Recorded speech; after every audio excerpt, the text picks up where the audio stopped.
அனைவர்களுக்கும் வணக்கம். ஸ்ரீ நவகிர கருப்புசாமி நல்லாசி அனைவர்களுக்கும் கிடைக்கட்டும். இன்றைக்கு ஒரு எளிய பரிகாரம். கண் திருஷ்டி அப்படின்னா நம்ம என்ன செய்யணும் அப்படிங்கிறதுக்கான ஒரு பதிவு. கண் திருஷ்டி போக்குறதுக்கான ஒரு பதிவு. நம்ம ஃபேமிலியில் யாராச்சும் ஒரு 4 பேர் இருக்கிறாங்க அப்படின்னா எலுமிச்சை பழம் பாருங்கள், கருப்புசாமியுடைய காலில் இருக்கும் பாருங்கள்.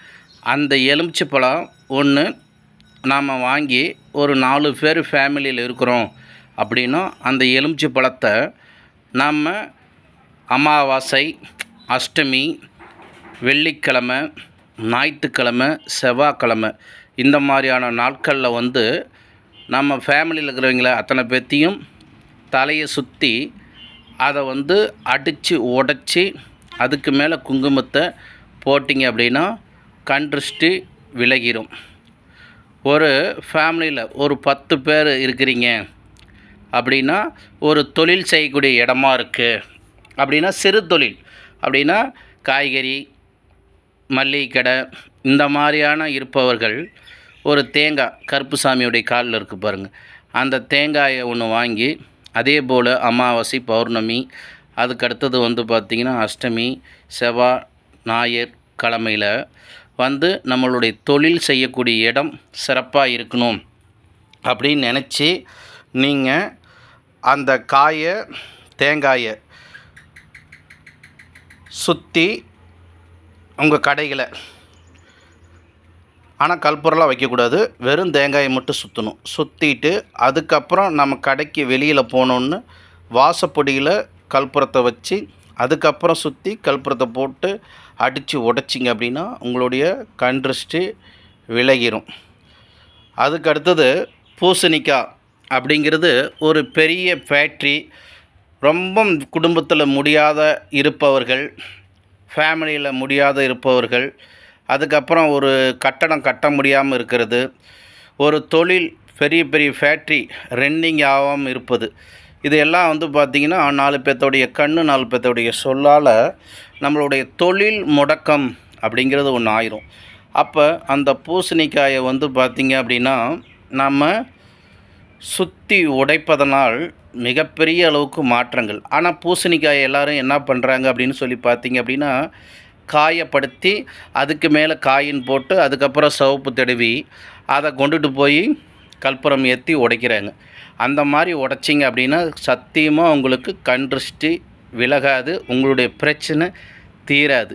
ஏன் அப்படின்னா நம்ம ஒரு கெடா அப்படின்னு சொல்லி சாமிக்கு பலி கொடுக்குறோம், ஒரு பன்னி பலி கொடுக்குறோம், ஒரு கோழியை பலி கொடுக்குறோம்.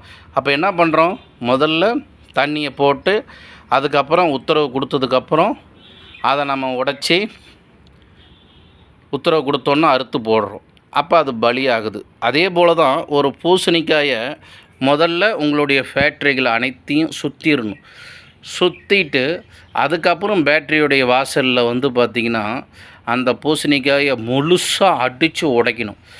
உடைச்சதுக்கப்புறம் ரெடியாக வச்சுருக்கணும் சவுப்பு. உடனே அதை கொட்டி கொஞ்சோண்டு தண்ணி தெளித்து விட்ருங்க. உடனே அதுவும் ரத்தம் மாதிரி தெரியும். அப்போ தான் அந்த முழுமையான கண் திருஷ்டி நமக்கு விலகும். அதனால் முறைகளை இதுக்கு முன்னாடி எப்படி வேணாலும் செஞ்சுருக்கலாம். இன்னுமேல் இந்த பதிவை பார்த்ததுக்கப்புறம் இந்த மாதிரியான முறைகளில் உங்களுடைய பரிகாரத்தை நீங்கள் செஞ்சு பாருங்கள். மிகப்பெரிய அளவுக்கு மாற்றங்களை உங்களுடைய வாழ்க்கையில் நடக்கும். உங்களுடைய இந்த இதை செஞ்சதுக்கப்புறம் ஒரே நாளையில் தெய்வங்களாக இருந்தால் ஒரே நாளையில் கருப்புசாமி, காவல் தெய்வங்கள், பூசாரிகள் இந்த மாதிரி இருப்பவர்கள் நம்ம கோயிலில் வருமானம் வரல, நமக்கு வேலை வாய்ப்பு கிடைக்கல, நமக்கு கஸ்டமர் வரமாட்டேங்கிறாங்க, பக்தர்கள் வரமாட்டேங்கிறாங்க அப்படின்னு நினைப்பவர்கள் பார்த்திங்க அப்படின்னா பூசணிக்காய், தேங்காய், அதுக்கு அடுத்தது எலுமிச்சை பழம் 3ஐயும் ஒரே நாளில் அதை அறுக்காமல் சுற்றி உடைக்கணும். எலுமிச்சை பழமாக ஒரு 9 சுற்று, ஒரு தேங்காவா ஒரு 3 சுற்று, ஒரு பூசணிக்காயா ஒரு 27 சுற்று சுற்றி அடித்து உடைங்க.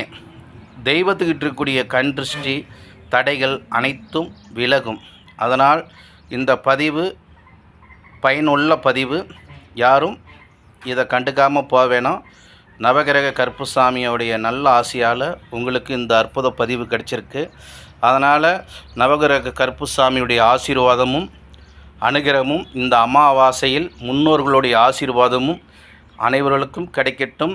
கருப்புசாமி எவ்வளோ மகிழ்ச்சியோட சந்தோஷமும் உங்களுக்கெல்லாம் காட்சி கொடுக்குறாரோ அதுபோல் உங்கள் இல்லத்தில் மனம் மகிழ்ச்சி பெருகட்டும், கண்திருஷ்டி விலகட்டும். கருப்புசாமியே உங்களுக்கு காவலாக வந்து நிற்பார். செவ்வாய் வெள்ளி என்றால் கொல்லிமலையில் அருள்வாக்கு தினசரி ராசிபுரம் நவகிரக கருப்புசாமி கோயிலில் சாயங்காலம் 4:30லேருந்து நைட்டு 8 வரைக்கும் நடைபெறும். இருந்த இடத்திலேயே இருந்து கேட்கணுன்னாலும் கேட்டுக்கலாம். கருப்புசாமி அருள் அனைவர்களுக்கும் கிடைக்கட்டும். என்னுடைய ஃபோன் நம்பர் 84 89 17 32 28 ஞானசேகரன். தொடர்பு கொள்ளுங்கள். ஆன்மீக பதிவுகளை கேட்டு நல்ல விஷயங்களை தெரிஞ்சு உங்களுடைய வாழ்க்கை சிறப்பாக இருப்பதற்கு நவகிரக கருப்புசாமி உங்களை வாழ்த்துவார், உங்களை ஆசீர்வதிப்பார். உங்களுடைய வாழ்க்கை உயர்ந்த நிலை உன்னதமான நிலை அடையிறதுக்கு கருப்புசாமி அருள் கிடைக்கட்டும்.